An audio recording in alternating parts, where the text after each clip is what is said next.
we can. Each man must do his bit. Welcome to another edition of the Public Interest. My name is David Granger, and today we will be looking at transnational narco-trafficking as it affects Guyana. As you know, this program deals with public policy, the relationship between foreign policy and domestic policy. And the question of narco-trafficking has been of greatest importance to Guyana for the last 30 years or so. As we know, as the world knows, Guyana has become a transit point for cocaine, coming from other countries, of course, and going mostly to Europe and North America. Some people think it's a victimless crime. Some people think it's something that happens in other countries. But over the last 30 years, it has become a very serious issue for Guyana, and particularly for women and young people, because they are the most affected by the spin-offs from narcotics trafficking. They are most likely to be poor. They are most likely to be imprisoned. And we must see that narco-trafficking is not a victimless crime. It's not just a matter for a few druggies. It is a question that affects the security of the entire state. And in this regard, we must look not only at the people who import drugs and export those drugs to foreign countries, but the impact that it is having on Guyanese society. And in that regard, I feel that there's something called a secondary impact. It's not just a matter of seizure and imprisonment. It's a matter of what happens to children who are affected, women who are affected. As you know, when I was president, I made it a point of duty every Christmas to send home a few women from the New Amsterdam prison who were imprisoned for trafficking, particularly in marijuana. I said, you go home and be with your children on Christmas Day.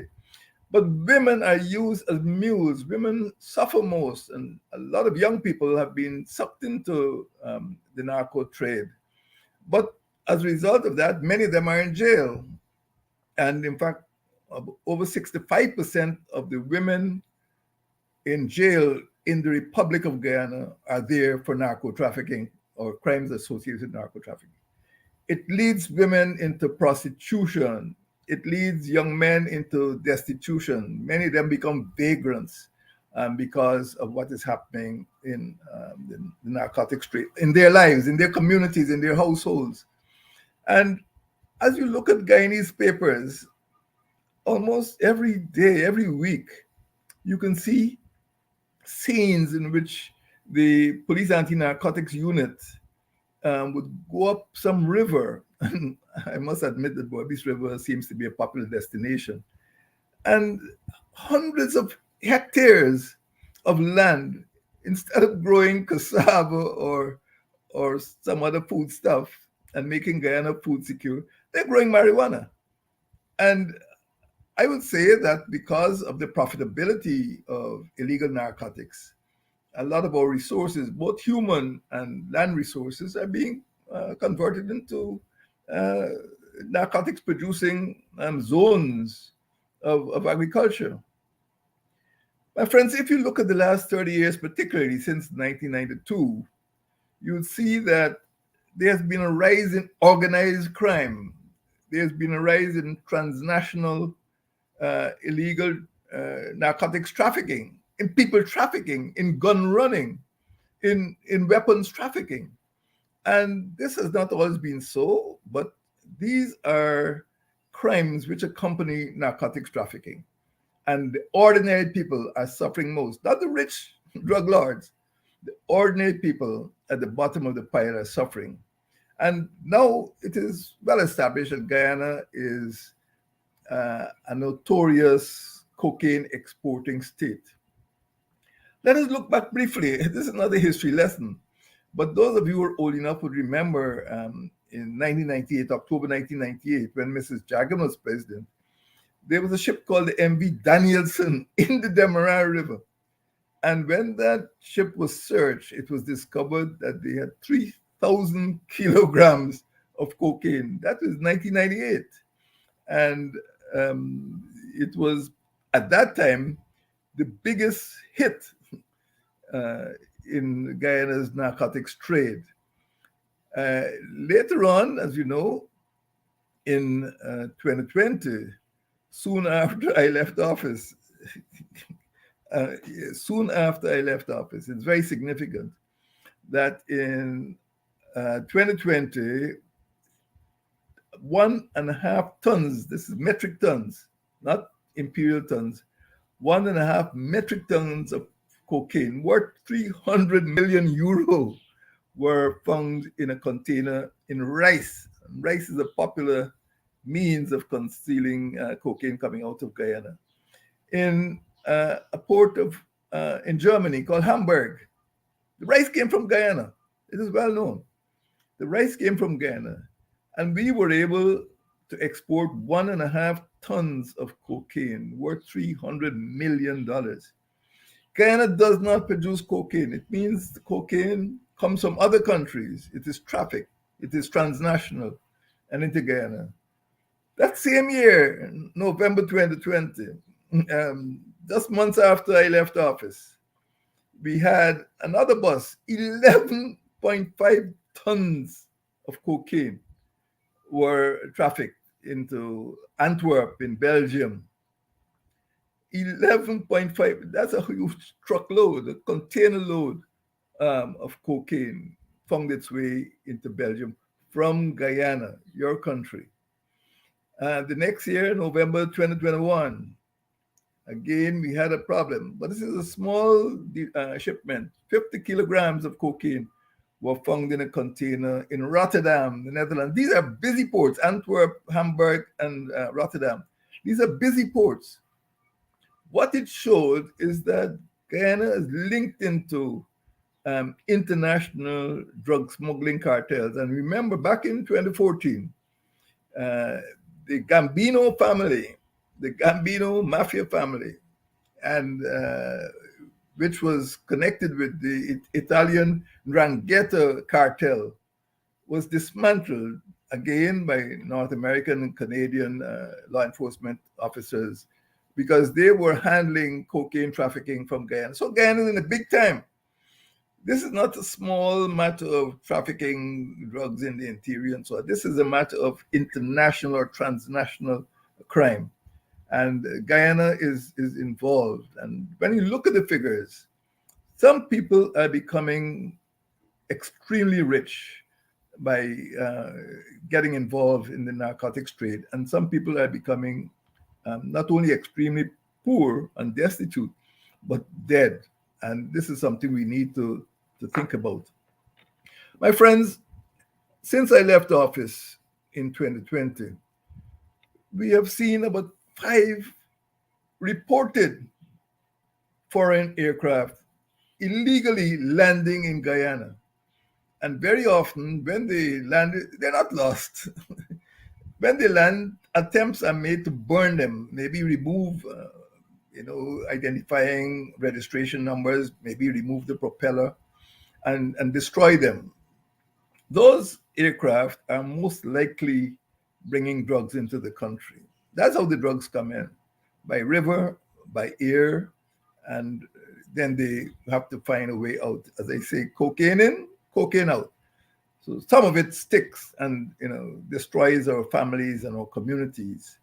But 5 foreign aircraft, it's a lesson in geography. Aircraft landed at Isano, aircraft landed at Oriala, aircraft landed at Bisaruni, aircraft landed at Kuruduni, aircraft landed at Madia. These are places some of you would never visit.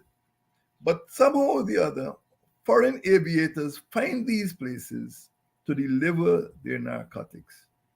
It shows that Guyana is tied into international narco-trafficking. And this is what is bringing harm to our country and to our people who are suffering. What have we done about it?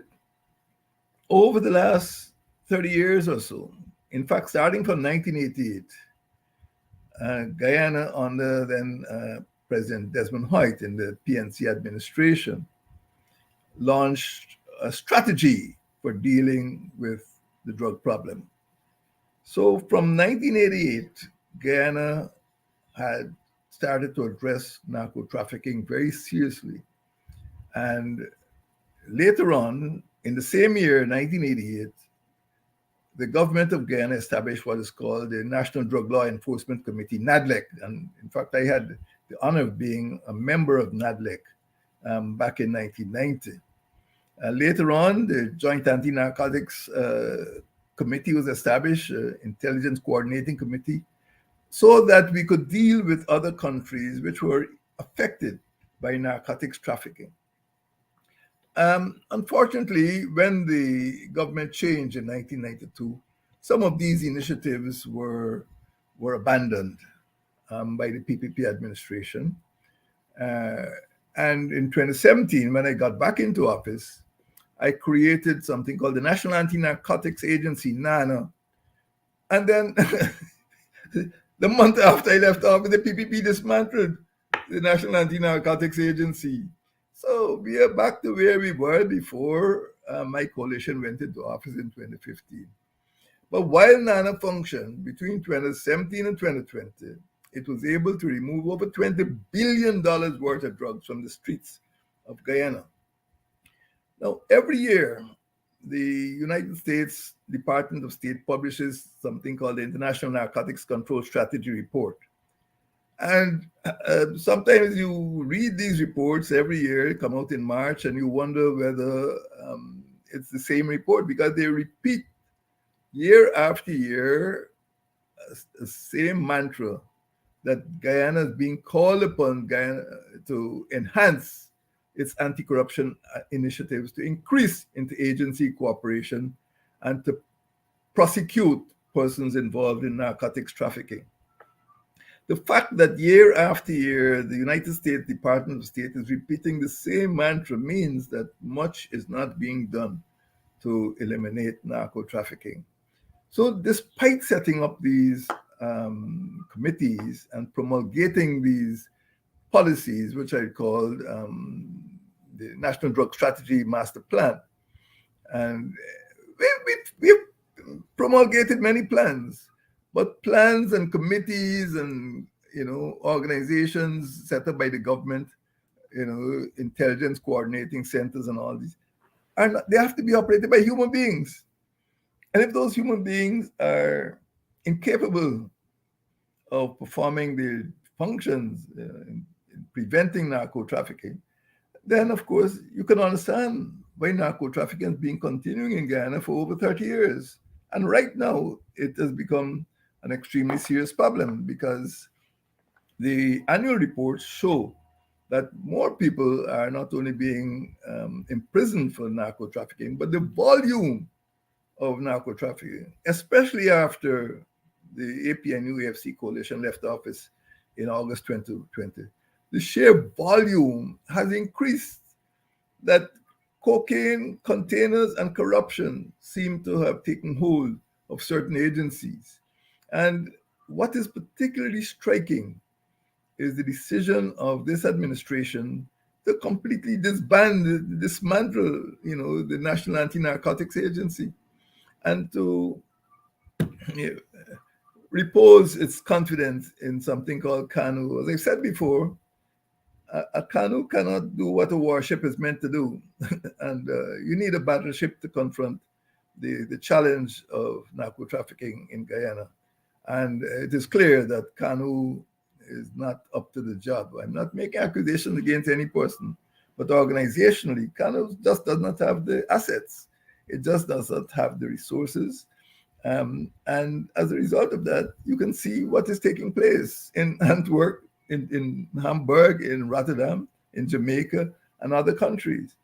Cocaine continues to come into Guyana, and canoe does not have the assets to prevent those planes from coming in, landing in Guyana's territory, discharging their cargoes, and getting the cargoes out to the chosen destinations, particularly in Europe and to some extent in North America as well. This is not a question of a few grams in a suitcase or, in body parts as been reported in the media. This is huge. This is by tons. And we need to do something about it, or else we will all suffer. not the government alone, but the ordinary people, the housewives and the young people of this country are suffering from narcotics trafficking. So we have plans. And we have over the years, and I'm talking about 30 years, I'm not talking about 30 weeks or months, I'm talking about 30 years. We have devised plans and strategies, but something is going wrong that the people in charge of those agencies, people in charge of implementing those policies, seem one way or the other to be incapable of fulfilling their obligations to the state and to the government and to the people of this country. Now, when you speak about narco trafficking, as I said, it's not a victimless crime. People are suffering. And many of us remember something called the Troubles. And in fact, this year, this February, is the 20th anniversary of the commencement of the Troubles. The Troubles were a decade of death, a decade of violence and terror and crime in this country, starting roughly about now, about you know 20 years ago in 2022, or maybe even earlier, when we witnessed this period of massacres, of murders. And it continued, for, as I said, for 10 years, more or less during the presidency of Mr. Jack Hill. And during that period, particularly 2000 to 2009, there were about 1 murders. And most of those murders were drug-related murders. Many of them were execution murders. You don't know exactly who was committing the murders, but many of the persons who were involved were quite likely to be drug traffickers who were trying to extend their territory and to bring more and more villages into the drug empire. And it was not until major drug lords were extradited or caught overseas and punished in the United States, what I think you call correctional facilities, that there was some ease in the narco trafficking trade in Guyana. So over that period, there were 1,431 murders. So you can see what is happening to Guyana. It is not victimless. The narco trafficking is accompanied by gun running. The drug lords will bring in guns to protect their turf. Gun runnings will result in murders. People who get in their way will be killed. And so you have narco trafficking, weapons trafficking, and then you have people trafficking, and you have murders. So you can see clearly that, we have suffered from narco trafficking over the years. And I reckon that a few years ago, I don't have up-to-date statistics, but I can tell you that a few years ago, about 10 persons were being charged every week. And at any given time, there were about 110 persons serving prison sentences for narco trafficking in Guyana. And unfortunately, in the women's prison, about 65% of the convicts are there in prison for narco trafficking. And if you ever visited New Amsterdam prison, you'd see some of them are foreigners. They're not all Guyanese. Some people come in here thinking it's a narcotic supermarket. They come into our country and they get caught. But the women suffer. And once a woman, a mother, is imprisoned, it means that her children will suffer. And this is where we start to see social disintegration and degradation taking place. And this is one of the spin-offs of narco trafficking in this country. Yes, narco trafficking is not just a matter of SWAT teams. It's not just a matter of hunting people who are likely to be involved in drug trafficking. There have been some social programs to try to provide for citizen security, for strengthening communities, and to looking at the socio-economic causes and the consequences of narco trafficking. But in the final analysis, we have not been able to stop narcotics from coming into the country or from going out of the country. And regardless of the uh, ameliorative measures that we introduce from time to time, we have not, over a long period of time, of 30 years or more, been able to eradicate narco trafficking. And as I see, in my estimation, it is getting worse. And certainly since I left office in August 2020, the huge shipments to foreign countries have increased. Now, because of the fact that narco trafficking is transnational, we need the support of foreign countries. We cannot do it on our own. We cannot eradicate narco trafficking on our own because we don't produce cocaine, and cocaine is consumed mostly at high prices in foreign countries. So we have to find out where the cocaine is coming from and to establish relationships with those countries which are themselves transit or producers of cocaine. And we have to establish relationships with the destination countries so they identify the sources of narco trafficking. And that is why this particular type of crime requires a different type of organization than Kanu. Yes, we have been trying very hard, and since 1988, at the outset of the narcotics crisis, we signed agreements with the Federative Republic of Brazil, a big neighbor to the south, which is affected because soon after the United States carried out a certain operation in Panama, narcotics started to flow along the Amazon into states which had never been affected before. Before the what is called, I think it's called Operation Just Cause, when General Noriega was removed from office in Panama. From that time, Brazil became more seriously affected, and Colombia became more seriously, if you could imagine that, Venezuela, Guyana, and Suriname. So it may be a coincidence, but from the time of the operation against Panama, the countries immediately to the east of Panama were more seriously affected. So we signed agreements with Brazil in 1988. Later on, we signed agreements with Colombia. We do have narco control agreements with Colombia. We signed agreements with the Russian Federation. We signed agreements with Venezuela to our west. We signed agreements with the United States, with Suriname, with the United Kingdom. So in every respect, we have been reaching out to foreign countries to establish some network of international cooperation in order to suppress narco trafficking. In addition to that, Guyana has ratified United Nations Convention against illicit trade in narcotics, drugs, and psychotropic substances. We've signed on to United Nations Convention against transnational organized crime. We've signed on to the Inter-American Convention on Mutual Assistance in Criminal Matters. And we are a member of the International Drug Abuse Control Commission, CCAT.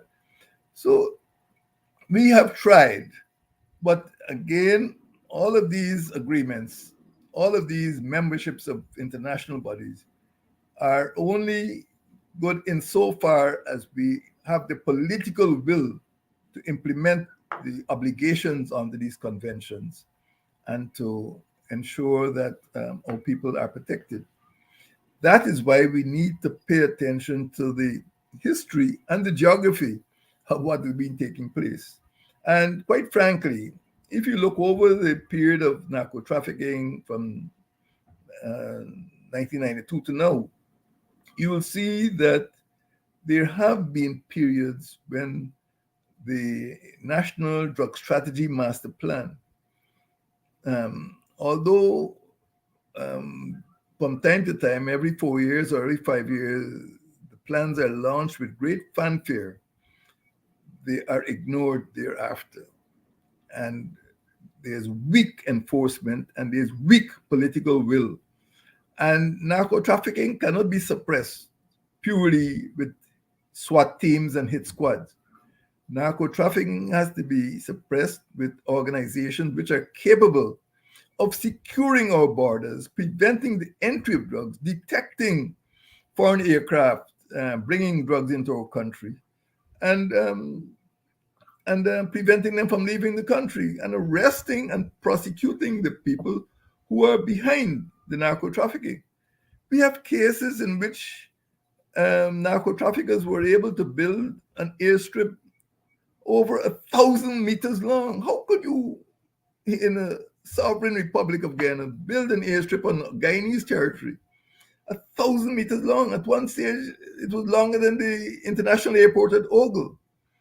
But this is what has been going on. So there are people at all levels of society, from the workers, the operators of the mechanical equipment, to perhaps people in higher levels of government who are aware of what is taking place, but do nothing. Maybe they feel they can profit.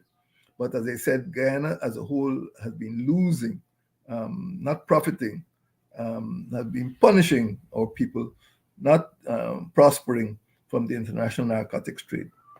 My friends, what could be done? We need that triumvirate of ministers, the Minister of Foreign Affairs, the Minister of Legal Affairs, and the Minister of Home Affairs, to take a serious look at the harm that narcotics trafficking has done to this country over the last 30 years, and work together. Let them be involved in a national anti-narcotics commission. When I was president, every single week, every Monday, we had to have a meeting of the agencies, including the GRA, which is responsible for sending containers out of the country. But unless you meet them and show that the head of state is personally concerned with the damage that narcotics trafficking is doing, we were not going to get any far. This is not something to be left to Kanu and to Coriol and to Bato. This is something that needs, high-level political involvement. So, in my view, the ministers of foreign affairs, home affairs, and legal affairs should lead the fight in suppressing narco trafficking. Make sure that all of these agreements that we've signed with Colombia and Venezuela and Suriname and Brazil are implemented. We have obligations to implement them. We have obligations to fulfill our duties under the United Nations Convention against illicit trafficking in narcotics and illicit and transnational organized crime. And this is one of the ways we will go about suppressing narco trafficking in Guyana.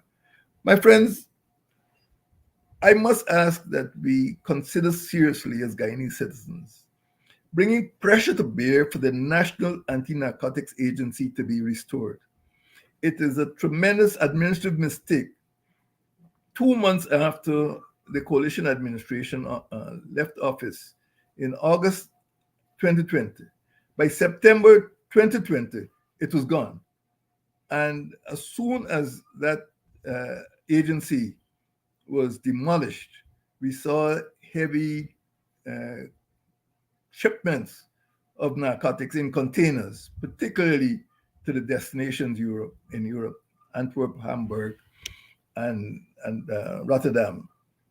So the National Anti-Narcotics Agency should be restored. What I would say in conclusion is that transnational trafficking in narcotics over the past 30 years is too big a problem. It's too damaging a crime. It's too destructive of the values of the Guyanese people to be left in the hands of Kanu. We need something better. We deserve something better. Thank you, and may God bless you.